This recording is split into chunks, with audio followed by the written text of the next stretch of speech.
Some farmhouses whisper secrets through their walls. Others scream them. Before we begin, make sure to like and subscribe to the channel and leave a comment with where you're from and what time you're watching. I am 91 years old now, and I have learned that loneliness is not always peaceful, that sometimes it is a trap. What I'm about to tell you are 3 farmhouse stories from my own life. You might think farmhouses are quiet, safe places, but there were 3 moments when I learned that the countryside can hide horrors a city could never imagine. 3 moments when I should have listened to the inner voice telling me to leave.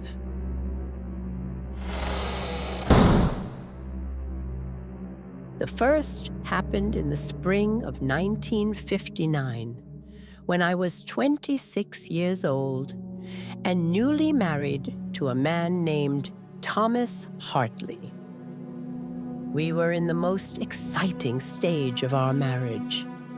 Thomas had inherited his grandfather's farm in rural Iowa, 200 acres of cornfields and a massive Victorian farmhouse that had been in his family since 1887. In the photographs, the house was beautiful. 3 stories of white wooden siding, a wraparound porch, gabled windows, and original stained glass in the entry hall. It was truly the kind of home that would fill a newlywed girl's dreams. We moved in shortly after our honeymoon, on a Tuesday in late April. Thomas had big plans for the place. He wanted to restore it to its former glory, to turn it into a true family home where we would raise our children and grow old together. I had never lived anywhere so isolated before, and I had no farming experience at all, but I was captivated by Thomas's vision of our future. The nearest town was Millbrook, with a population of 342, about 8 miles away by a dirt road that turned to mud every time it rained. Our closest neighbors were an elderly couple named the Westons, who lived 1.5 miles to the east, past the cornfields. Thomas told me I would get used to the quiet, the openness, the endless sky. But he was wrong about the quiet. The house was never quiet. From the very first night, I heard them. Footsteps on the stairs, doors closing on their own, the sound of someone pacing back and forth in the attic above our bedroom. Thomas would laugh it off, blame the wind or the house settling, say that old houses always make noise. He was comfortable with those explanations, but I had grown up in a house built in 1910, and I knew the difference between a home settling and something else entirely. This was deliberate. Random noises don't repeat themselves with such precision. The footsteps always followed the same pattern. They began around 11 o'clock at night, soft at first, then growing heavier as they climbed the main staircase from the first floor to the second. Then they would stop directly outside our bedroom door. I could see the shadow of feet through the gap beneath it, blocking the hallway light. After perhaps 30 seconds, they would continue down the hall toward the back staircase that led up to the attic. If you were hearing those footsteps every night, would you investigate or pretend nothing was happening? And then silence. Thomas slept through it every single night. I'd shake him awake, whisper frantically about the footsteps. But by the time he was conscious enough to listen, they'd already stopped. He started getting annoyed with me, said I was being paranoid, that I needed to adjust to country living. So I stopped waking him up. But I didn't stop hearing them. 2 weeks after we moved in, I found the photographs. I was cleaning out the built-in cabinets in the dining room when I discovered a small door hidden behind a stack of china we'd inherited with the house. The door was maybe 2 feet tall, painted the same cream color as the wainscoting. Easy to miss if you weren't looking for it. Inside was a crawl space that ran under the main staircase. And in that crawl space were boxes. Dozens of them, stacked carefully, each one labeled with dates going back to 1887. I pulled out the box marked 1887 to 1905 and opened it. Photographs, hundreds of them, formal family portraits, pictures of children in old-fashioned clothing, women in long dresses standing stiffly beside stern-looking men. But what caught my attention wasn't the people. It was what was behind them. In every single photograph, standing in the background, partially obscured by furniture or doorways or shadows, was the same figure.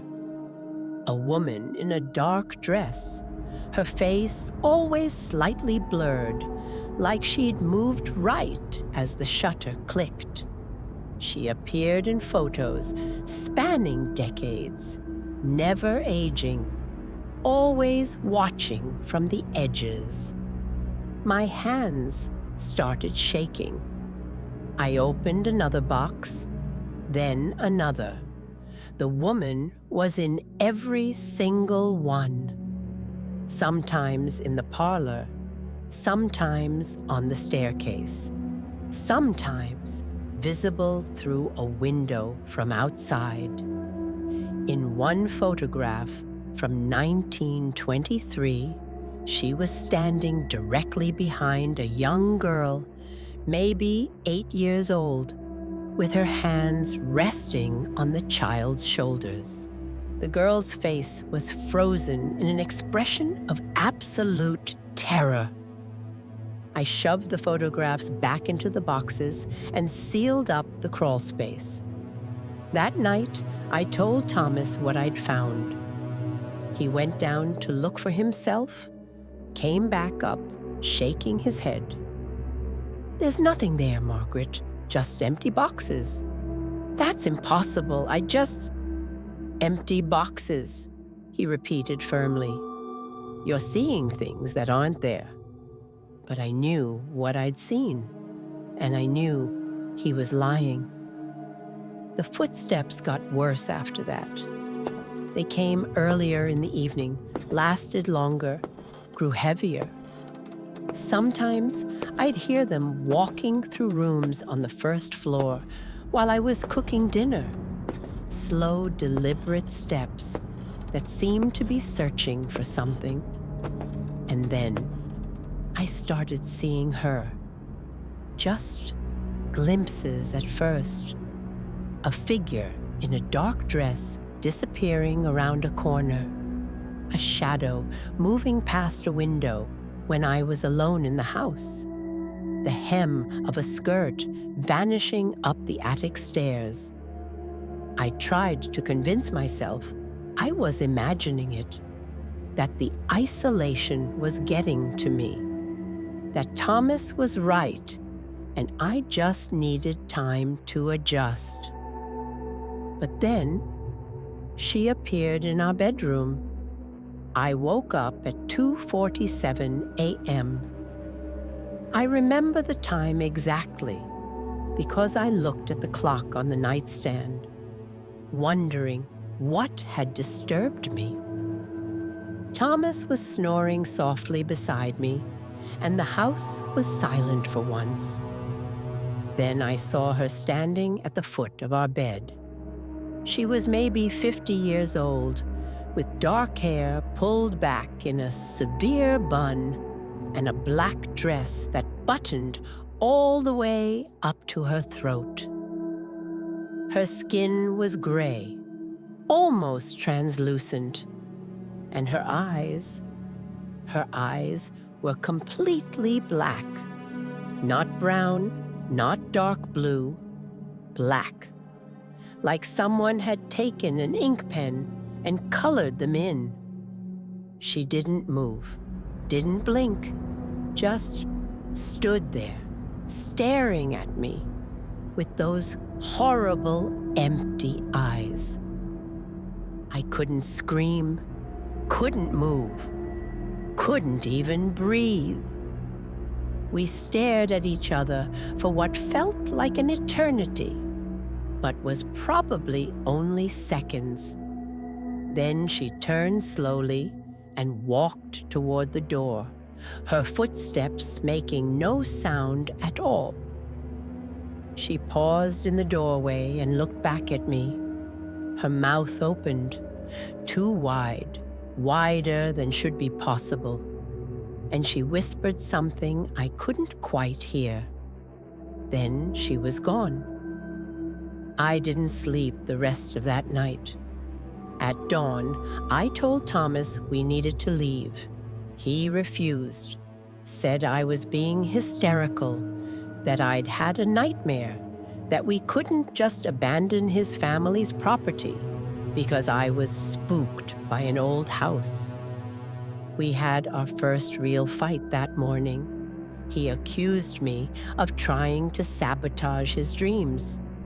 I accused him of not caring about my sanity or safety. It ended with him storming out to work the fields and me sitting alone in that awful house, knowing I'd seen what I'd seen. That afternoon, I drove into Millbrook and asked around about the Hartley farm. The woman who ran the general store, Mrs. Brennan, a widow in her 70s, went pale when I mentioned the address. "You're living there?" she asked quietly. "In the old Hartley place?" "Yes. My husband inherited it from his grandfather." She shook her head slowly. "That house shouldn't be lived in, hasn't been properly occupied since 1931. What happened in 1931? Mrs. Brennan glanced around to make sure we were alone, then leaned across the counter. Martha Hartley, she was the family matriarch, lived there from the day it was built until she died. Nasty woman, mean as a snake, and twice as dangerous. She ruled that family with an iron fist. Her husband was terrified of her. Her children barely survived her, and her grandchildren, well, what about them? 3 of them died in that house before they turned 10 years old. All of them under mysterious circumstances. Falls down the stairs, drowning in the bathtub. One poor child suffocated in the attic, though nobody could explain how. My stomach turned. And Martha? Died in her sleep in 1931, supposedly. They found her in the master bedroom, sitting up in bed with her eyes wide open. Been dead for 3 days before anyone checked on her. After that, the family abandoned the place. Too many bad memories. Too many... She trailed off. Too many what? Sightings. People would see her in the windows, walking through the fields, standing on the porch, even after she was 6 feet under in Millbrook Cemetery. I drove back to the farm in a daze. When I pulled up to the house, I saw something that made me slam on the brakes. Every window on the second and third floor had a figure standing in it. The same figure, the same dark dress, the same black eyes, watching me. I turned the car around and drove straight to my sister's house in Des Moines, 3 hours away. I didn't pack a bag, didn't leave a note, just drove. Thomas called that evening, furious. Where was I? Why had I left? Was I insane? I told him everything. The photographs, the woman in our bedroom, what Mrs. Brennan had said, the figures in every window. He said I was having a breakdown, that I needed to see a doctor, that if I didn't come back immediately, he'd consider our marriage over. I stayed at my sister's house for 2 weeks. Thomas called every day, his tone getting angrier each time. Finally, I agreed to go back, but only if we could have the house blessed by a priest, and only if we installed locks on the bedroom door. He agreed. We found a Catholic priest in Cedar Rapids who was willing to perform a house blessing. Father McKenna was in his 60s, with kind eyes and a gentle manner that immediately put me at ease. I told him everything, and unlike Thomas, he didn't dismiss me.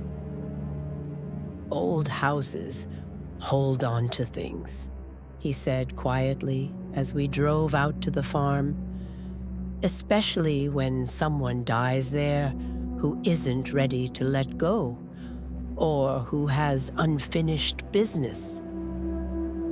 The blessing took over an hour.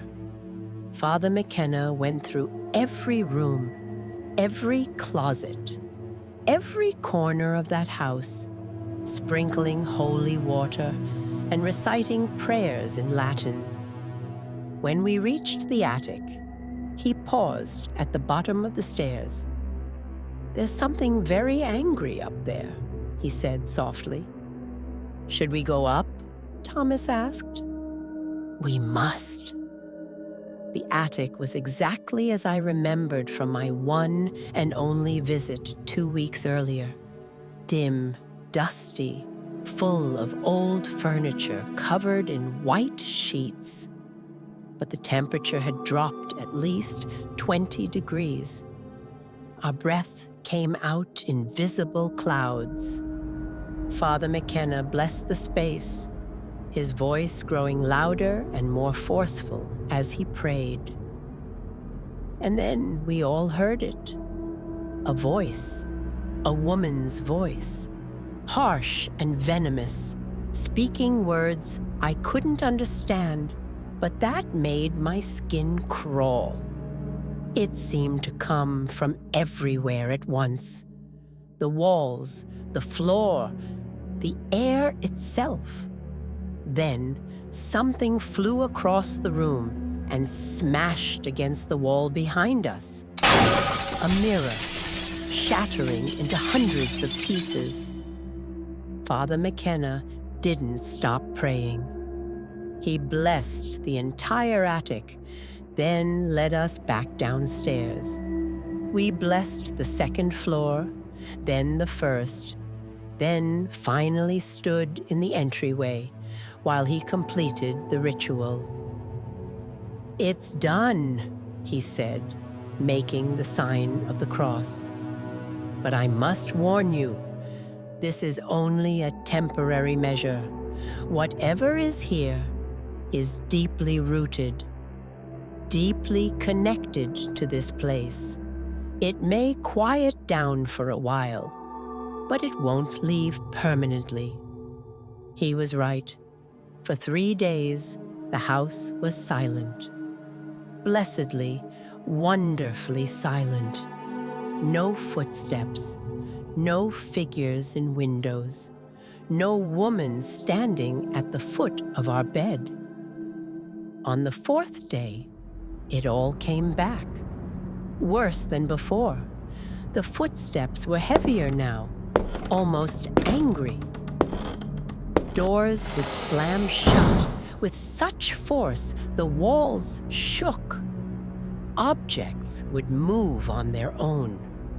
Kitchen knives left on counters would appear embedded in the wooden table. Photographs would be ripped from frames. Furniture would be rearranged while we slept. And she started appearing during the day. I'd be cooking dinner and turn around to find her standing behind me. I'd be hanging laundry and see her watching from the upstairs window. I'd be working in the garden and look up to find her standing at the edge of the cornfield, perfectly still, just staring. Thomas still couldn't see her, or wouldn't see her. He'd look right at her and see nothing. But he couldn't deny the moving objects, the slamming doors, the temperature drops. We lasted another month. Then, one night, I woke up to find her sitting on the edge of our bed, reaching toward Thomas with those long gray fingers. I screamed, actually screamed this time, and she turned to look at me and smiled. Her teeth were black, rotten, and her mouth was full of them, far more than should fit in a human mouth. "He's mine," she whispered. "This house is mine. You don't belong here." I grabbed Thomas and shook him awake. "We're leaving. Right now, we're leaving." This time, he didn't argue. Maybe he finally sensed something. Maybe my terror was convincing enough. We packed what we could fit in the car and drove away before dawn. We never went back. Thomas tried to sell the property, but no real estate agent would take it once they learned the history. It sat empty for years before being torn down in 1973. The land was sold to a farming company that turned it into regular crop fields. But even now, more than 60 years later, locals say if you drive past those fields at night, you can sometimes see a dark figure standing among the corn rows, watching, waiting, always wearing the same black dress, always with those terrible, empty eyes. I learned something that spring in Iowa that I've never forgotten. Some houses don't want to be lived in. They want to be left alone with whatever haunts them. And if you're foolish enough to try, they'll make you wish you never had. If this first farmhouse already unsettled you, make sure you're subscribed, because the next one is even worse.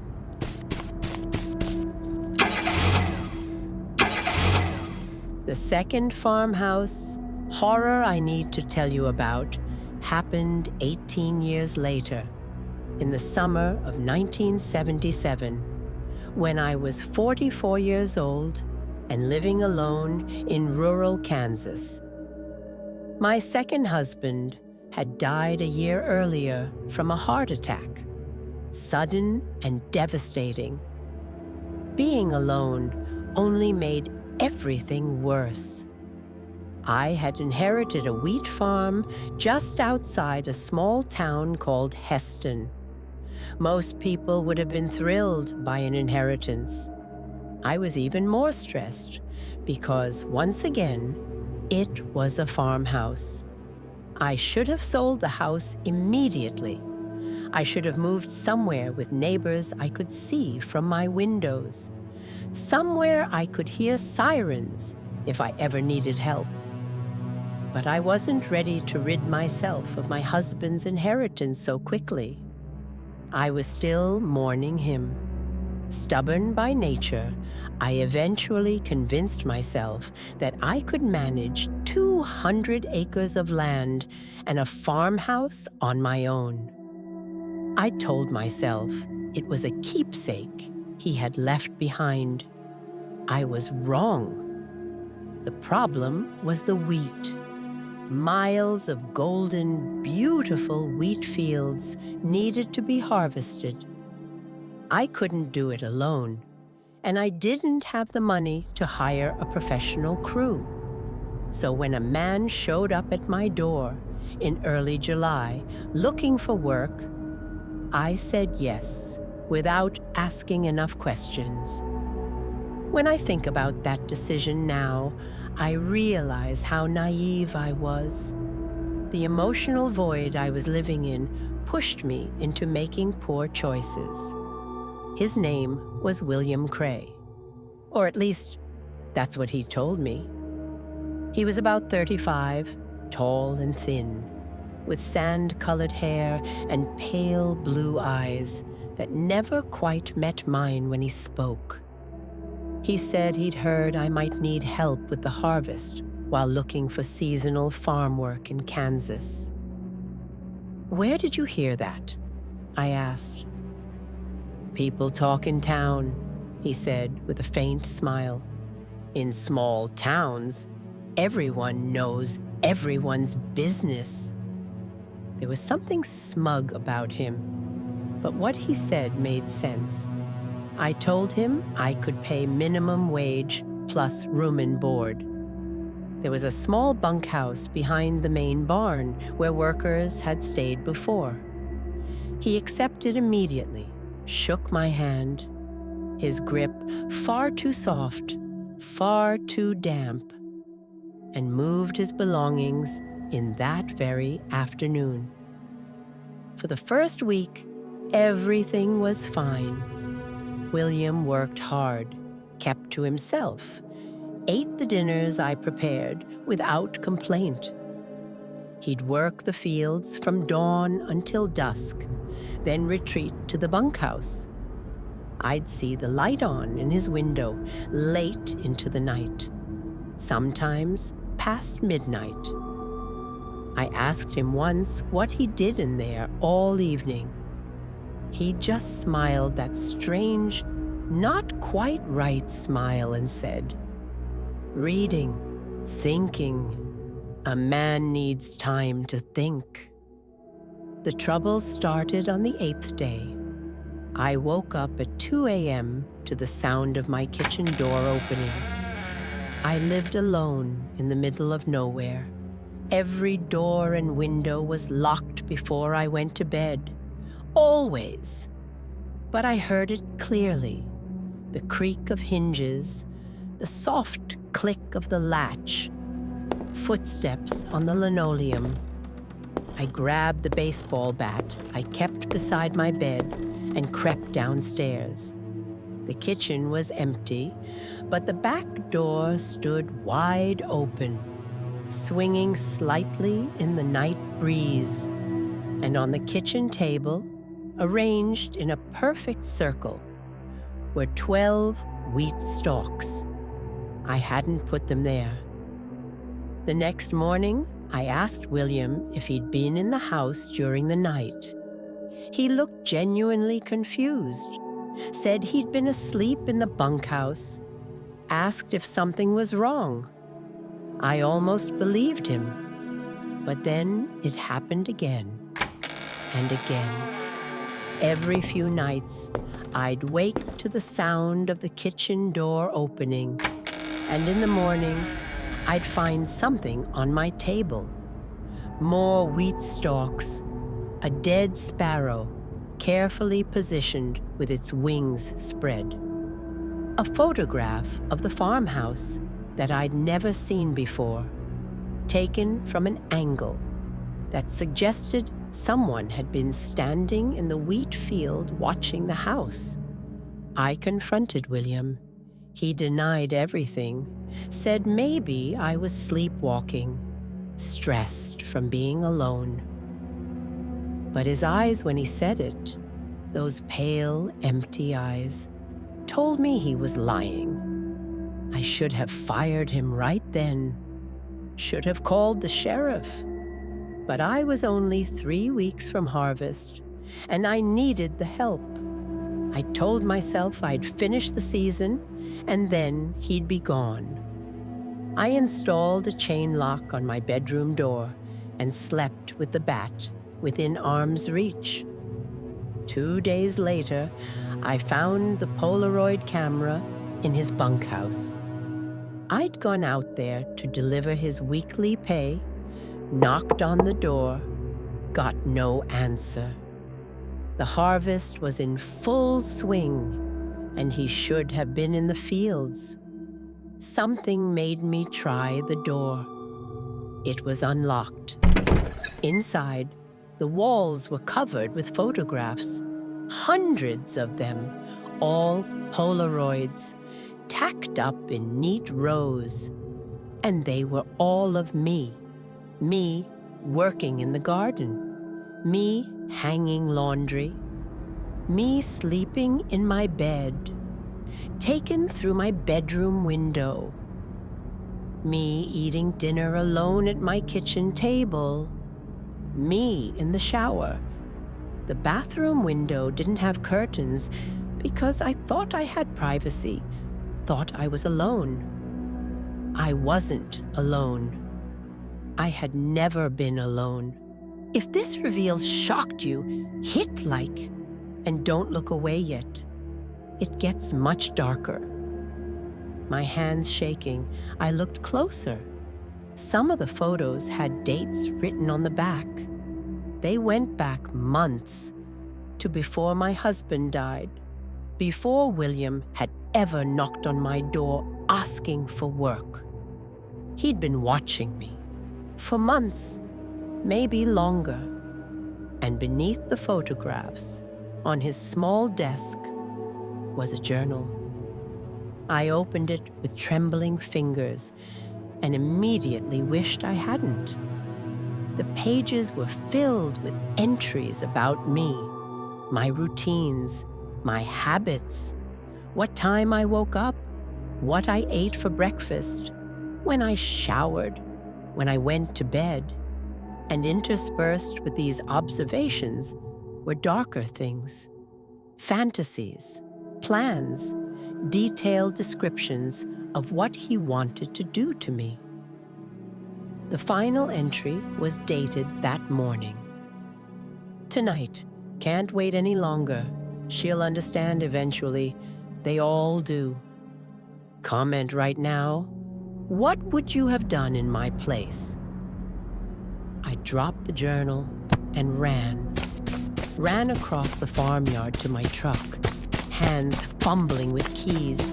I had to get to town, to the sheriff, to anywhere with people and phones and help.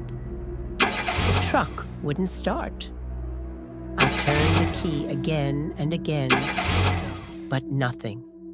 Someone had disabled it, and I knew who. That's when I saw him, standing at the edge of the wheat field, maybe 50 yards away, perfectly still, just watching me.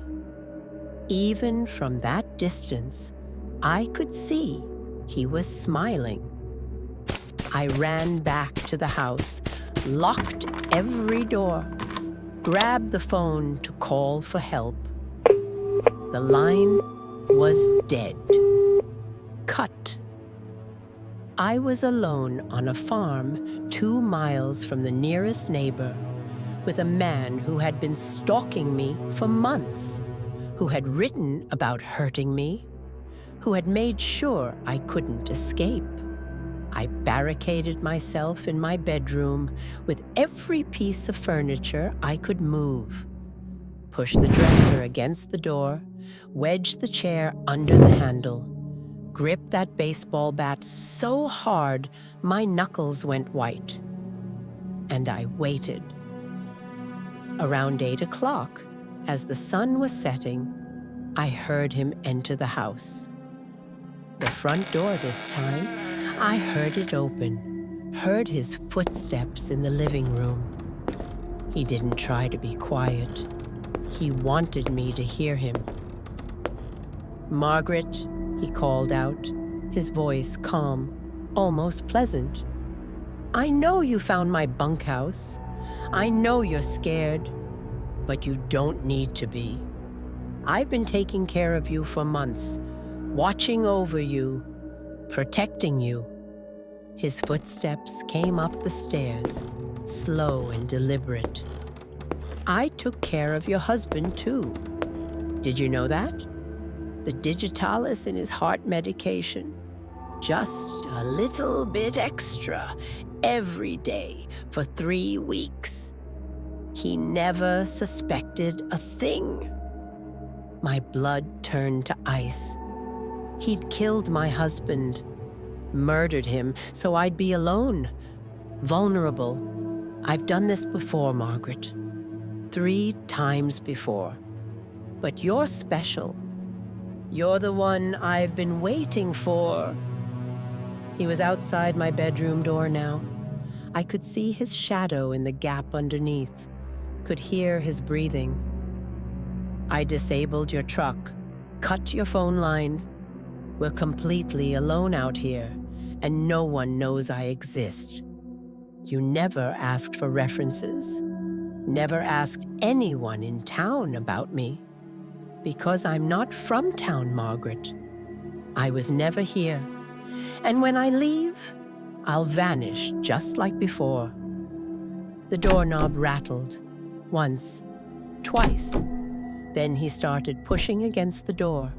The dresser scraped against the floor, moving inch by inch despite my weight against it. I did the only thing I could think of. I opened the bedroom window and screamed as loud as I could into the Kansas night, knowing no one would hear me, but needing to try. "Scream all you want," William said through the door. "The Weston farm is 2 miles east. The wind's blowing west. No one can hear you. No one's coming." The dresser moved another 6 inches. I could see his fingers now, curling around the edge of the door. That's when I remembered the flare gun. My husband had kept it in the nightstand for emergencies. We were so far from everything, from fire stations and police. If something happened, we'd need to signal for help. I grabbed it, aimed it at the door, and fired. The flare punched through the wooden door in an explosion of red light and sparks. I heard William scream, an actual, genuine scream of pain, and the pressure against the door stopped. I fired the second flare through my bedroom window, up into the sky, a brilliant red star arcing over the wheat fields. Then the third, then the fourth, all 6 flares, one after another, turning the night red. William was gone. I could hear him stumbling down the stairs, cursing, crashing into furniture. Then the front door slammed, and there was silence. I stayed barricaded in that room until dawn, when I finally saw the sheriff's cruiser coming down my drive. Someone, a farmer 5 miles north, had seen the flares and called it in. They found William Cray's bunkhouse exactly as I'd described. The photographs, the journal, but they never found William Cray. They searched the wheat fields, the surrounding farms, checked every bus station and train depot within 100 miles. Nothing. He vanished like smoke. The sheriff told me William Cray wasn't his real name.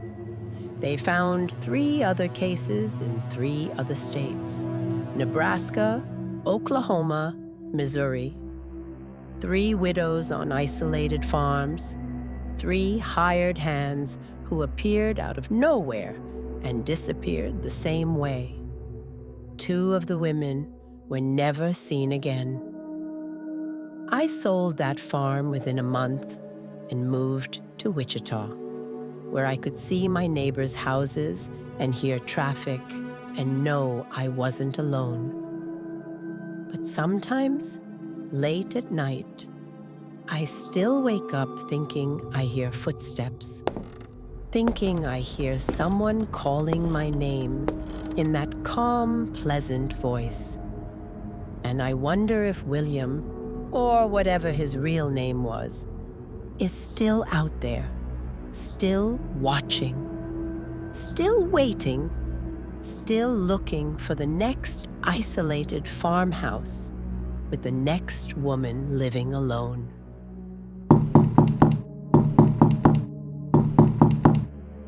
The third and final farmhouse horror I need to tell you about happened in 1995, when I was 62 years old.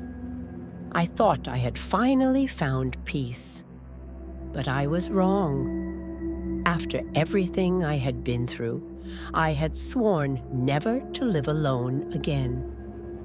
But when my niece, Rebecca, invited me to her new farm in rural Oregon, a beautiful property with a main house and a guest cottage, surrounded by a small community of organic farmers, it seemed perfect, safe.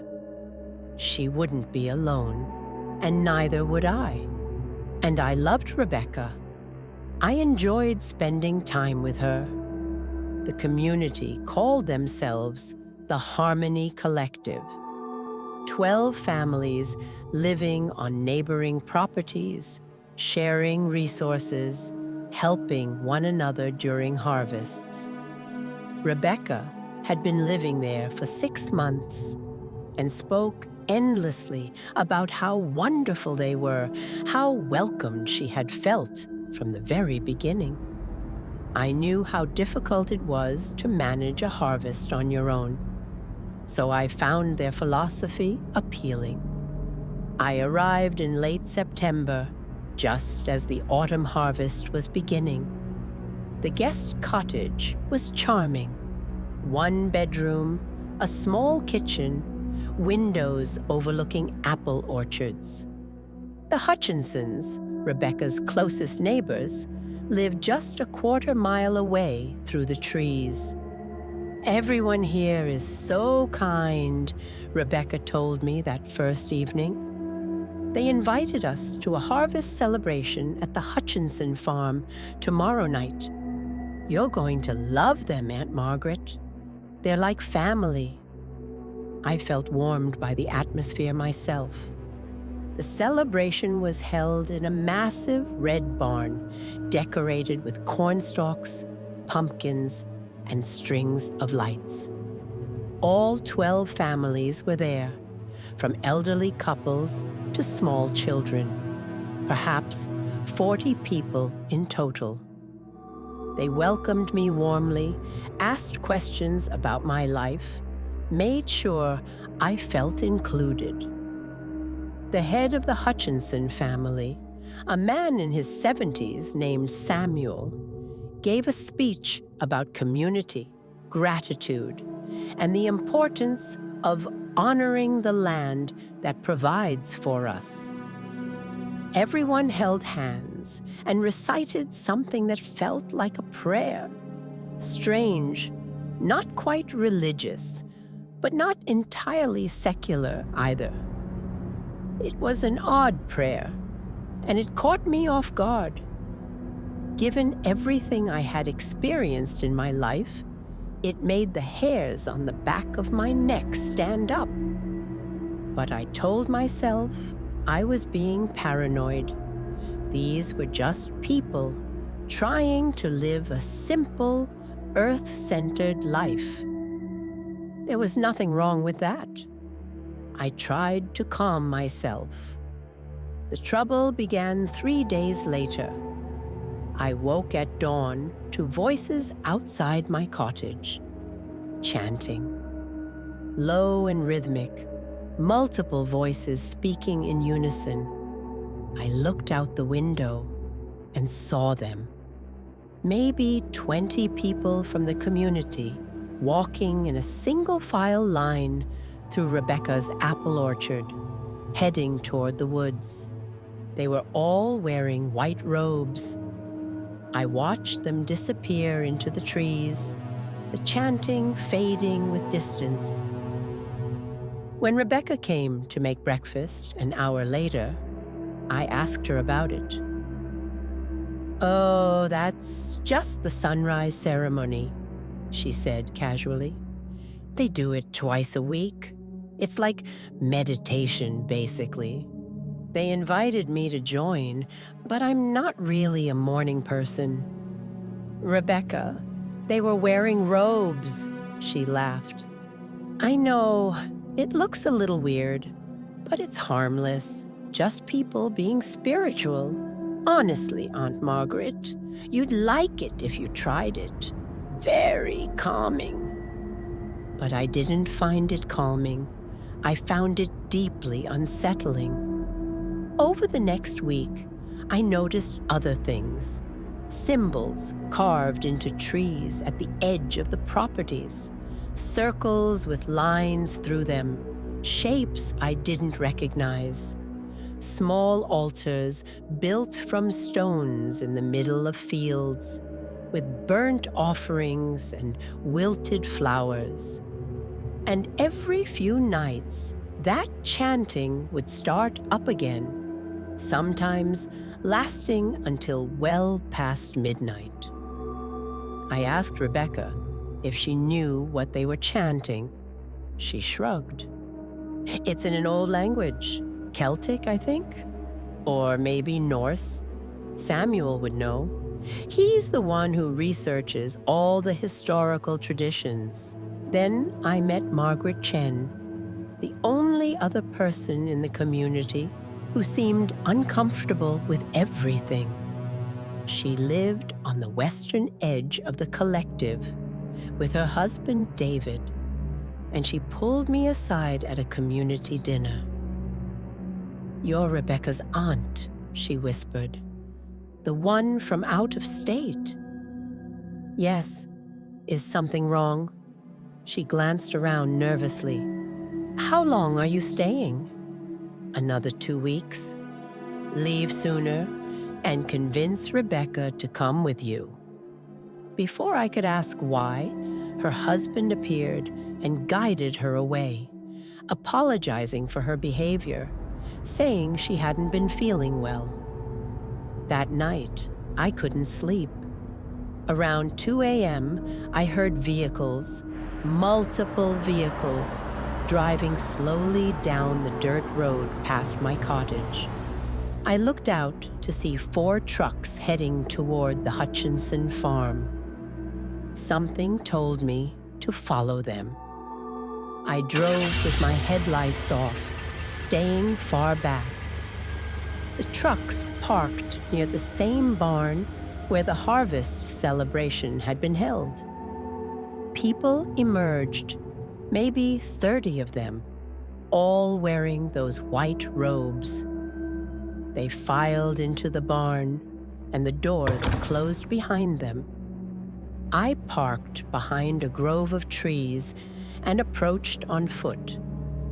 Through a gap in the barn boards, I could see inside. They'd built an altar in the center of the barn. Not a simple one. This was elaborate, draped in dark cloth, covered in candles and bowls of what looked like blood. The community members stood in a circle around it, chanting in that same strange language. Samuel Hutchinson stood at the altar, holding a book, leading the ceremony. And lying on the altar, bound with ropes, was a goat. I watched in horror as they performed some kind of ritual sacrifice. I won't describe the details. Some things are better left unsaid. But what disturbed me most wasn't the act itself. It was the expressions on their faces. Pure ecstasy, religious fervor. And when it was over, they each stepped forward and marked their foreheads with the goat's blood. I ran back to my car and drove straight to Rebecca's house. I pounded on her door until she answered, groggy and annoyed. "We need to leave, right now. Pack a bag." "Aunt Margaret, what are you—" "They're not organic farmers, Rebecca. They're a cult. I just watched them sacrifice an animal in some kind of ritual.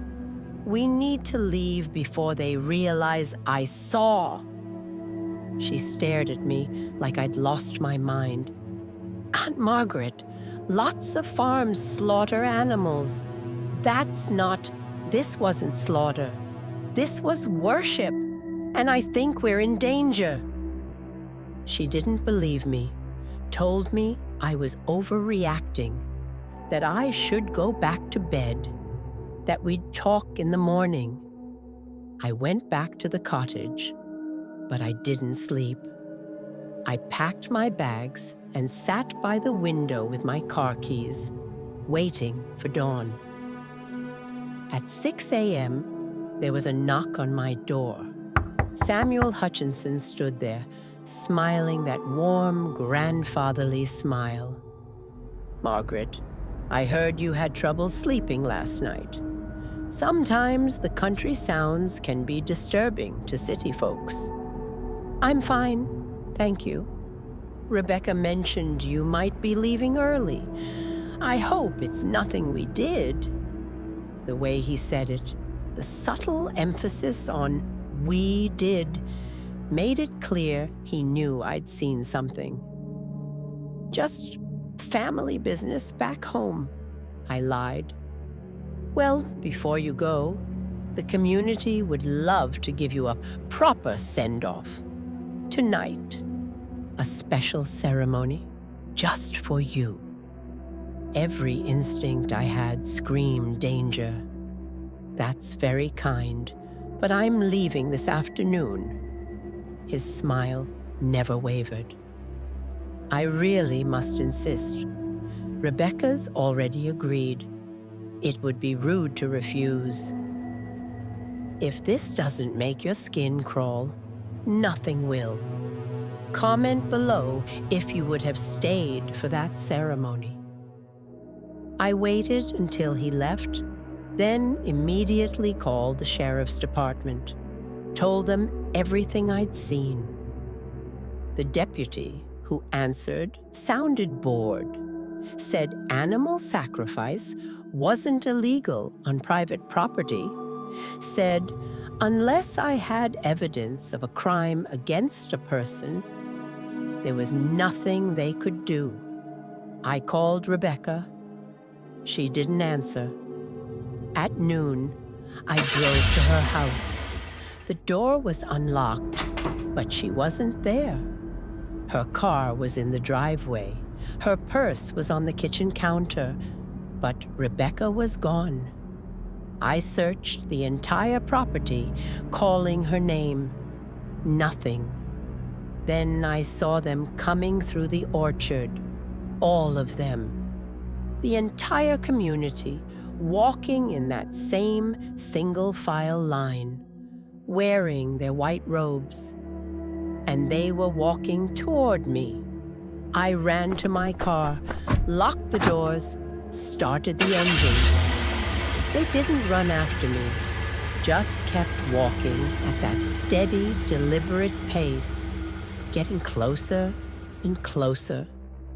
I floored it down the driveway and didn't stop until I reached the sheriff's office in town. This time, I demanded they send someone to check on Rebecca. The sheriff himself drove out with me. We found Rebecca at the Hutchinson farm, sitting at their kitchen table, drinking tea. She looked at me with confusion when I burst in, asking if she was okay. Of course I'm okay. I told you I was coming here this morning to help with canning. You must have missed my note. There had been no note. The sheriff looked at me like I was wasting his time. Samuel Hutchinson offered me tea, said I seemed stressed.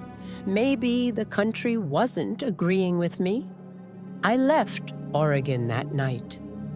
Rebecca thought I'd had some kind of breakdown, and maybe she was right to think so. But I know what I saw. 6 months later, Rebecca called me. She'd left the farm, moved to Portland. She wouldn't tell me why, but her voice shook when she said, "You were right, Aunt Margaret, about all of it." I never learned what finally convinced her. She wouldn't talk about it. But sometimes I wonder what would have happened if I'd stayed for that special ceremony. If I'd been there when they came through the orchard in their white robes, I wonder if I would have been the one on that altar instead of the goat. Some communities aren't what they seem. Sometimes harmony is just another word for control. And sometimes the most dangerous isolation isn't being alone. It's being surrounded by people who all believe the same terrible thing. If these 3 stories have stayed with you, make sure to subscribe. Leave a comment telling me which farmhouse terrified you most. And remember, before you move somewhere remote, somewhere beautiful, somewhere that promises peace and quiet, make sure you know what else might be living there. Because some secrets grow best in open fields, under wide skies, where no one can hear you scream.